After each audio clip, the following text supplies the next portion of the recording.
Hello and welcome to Europa Universalis 4 and the start of a new series. And yes, we are going to start the series with Ming. Although we are going to join in and actually start the Let's Play of Ming, I'm not going to unstop the clock and I'm not going to do anything. I'm just going to go for what I want to play or what my objectives will be in this LP.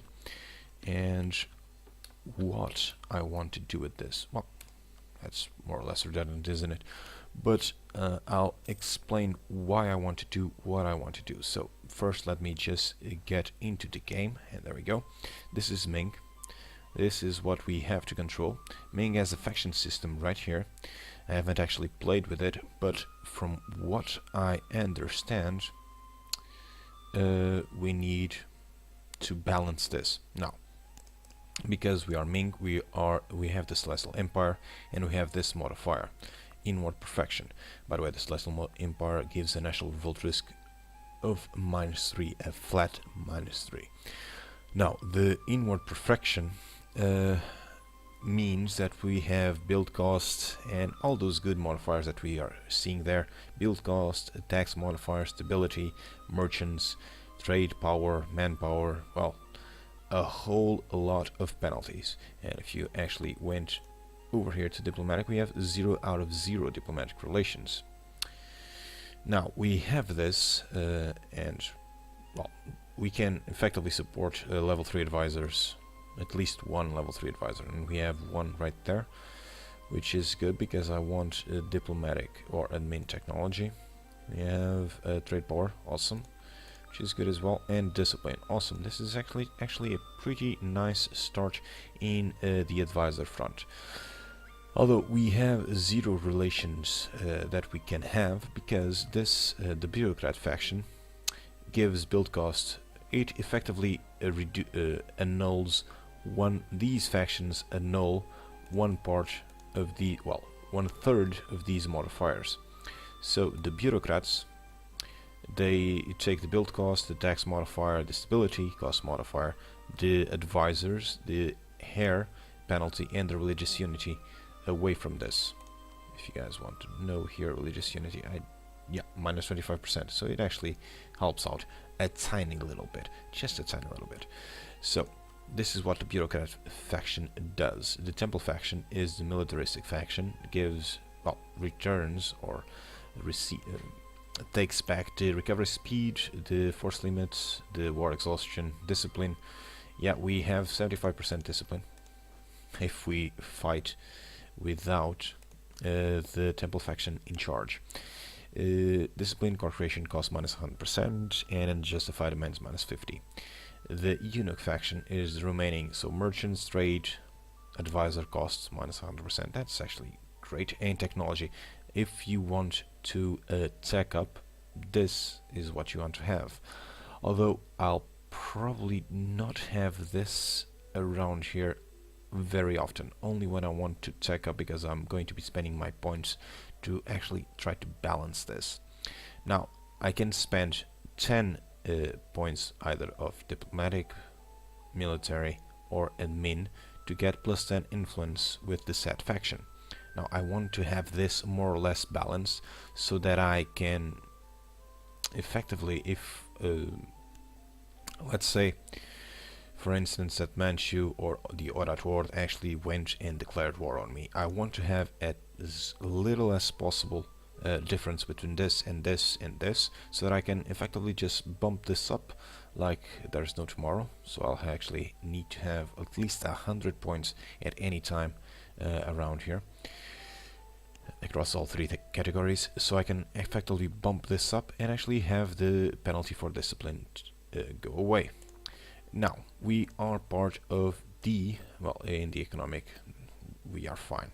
We are really fine. We are making tons of money, especially from taxation and production, not from trade, because again the eunuch faction is not in charge. The bureaucratic faction is. So we are not making all that much money from trade. Technology, we start with level 2 technology. Yeah, that's right. We start with level 2 technology. These guys actually have a level 3. Korea has level 2. These guys have level 2, level 2. All these guys have level 2 nowadays. So that's something at least. So we need to tech up at least to be at the same level as this, and we are Chinese. Being Chinese means that you can vassalize pretty much anyone. You won't make protectorates, and I can't stress this enough. Nowadays, if you want to do a world conquest the old-fashioned way, you need the Chinese tech group. Okay? The old-fashioned way. I say it again, the old-fashioned way, where you control all of the land. So, I'm not going to do a world conquest. Don't be excited. I know. But I'm not skilled enough to do that, and trust me, I would need a lot of patience to actually do that. What I will do though is actually try to grab as much of this, and we are Ming, so we should be able to pull that off. We will try to grab as much of this through vassalage. So yes, we are going to be falling behind on diplomatic power, and I'll actually be goddamn amazed if we actually have an idea in this category at least for a while. Might actually take exploration, but I'll explain that later. What I want to do is actually grab pretty much all of Asia. This will be the goal of this LP. I want to grab most of Asia, and by saying Asia, I am actually including India in this. So I want to go pretty much around here, right? And maybe even cross over to Europe. And if I can take a little bit of Africa, well, awesome. I'm not sure if I will get to the Americas though. I might want to do that as well, but we'll see. Now, because we can vassalize pretty much anyone, going to the Americas is a possibility. I don't want to say that I won't go there, and I don't want to say that I will go there, because it will depend on how the conquests around here will be. So first things first, the priority will be to unite Asia. Then I want to get rid of the inward perfection modifier. To do that, I need to westernize. To westernize, I need to be at level 3 stability and have a western neighbor. Now, for that, I will need probably to go either to Africa or to the Americas. The Americas are probably the easiest one to do. So, but we'll see how it goes, because this, by doing this, by conquering all of this, sooner or later the Europeans will arrive around here and start to dot the landscape, so it's only a matter of time, and I can just sell one freaking province over to them, especially one that they have a claim on, because Portugal, England, Spain, France, they have missions that give them claims on my lands, or rather on Indian lands. So it's a must that we need to get into India. That is not negotiable. I need to get there. To the Americas, if we can get to Mexico, it will be a big boost, because even though we will be taking a diplomatic power penalty, because we cannot have diplomatic relations and I will have a ton of vassals, we can vassalize and then later on just integrate them. It will be a pain to do so, because we'll have the modifier that they will be in another country, but I think it is worthwhile doing. At least I think so, at least the first one, so we can get a border. But we'll see. Japan, yeah, definitely, I'm going to try and grab that. Ryukyu, yep, that as well. It's Chinese as well. Korea, yeah, we actually have a couple of missions for Korea. I can't vassalize these guys through diplomatic means, but I will be able to just ally, and trust me, I will ally, but I'm not going to royal marriage them. I won't royal marriage anyone in this game, at least I don't think so. Another thing, I need to get my legitimacy and my stability at positive at any time. As Ming, if I don't have stability positive, if I have a -1 stability, it will be a pain, because we will lose the mandate of heaven. So national revolt risk -5, gone. Stability cost modifier, gone. And we'll actually have the mandate lost modifier, which I think, yeah, right here. Revolt risk +5, tax modifier -50, and stability cost modifier +50. So, yeah, preemptive strike, always be at positive stability. Okay, that is one. Another thing, I need to get rid of this, so I need to get rid of the factions, and if I can vassalize one Western guy, I can actually have the Western arms trade. That will be another thing. So, yep, that's pretty much it. We'll have the mission to colonize Taiwan if I have a colonist available, which I will probably have, because we probably will take a couple of ideas that will help us. Now, since I am planning on going for a huge conquering spree, I will go for religious to start off. This will help me because I am big, so stability cost modifier -25%. As Ming, I think this is really a no-brainer. I'm not going to take innovative at the start. I will take it after I westernize, though. After I westernize, that's definitely one that I will take. Religious ideas, especially because the Deus Vult. So, if you guys want to know, over here we'll have free casus belli against everyone, as you can see.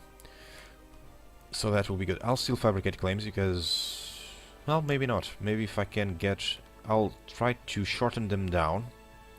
The game plan will be, I'll try to shorten them down to a manageable state where I can actually vassalize them, for one. Then I'll sell all their provinces back to them, and after a little bit of while, 10 years, of course, I'll integrate them back. After I integrate them, rinse and repeat. I will probably be doing this in a lot of fronts, so probably Tibet and Divet will be the first ones, because Divet is a pain, trust me, and I don't want them to actually grow strong. If you want to know, Divet has an idea that gives hostile core creation cost plus 100%. Korea will be helpful later on, especially against Japan, because if Japan declares war for Korea, and if I am their neighbor, I can effectively just get a free jump on that war, so Korea will serve as a linchpin against Japan.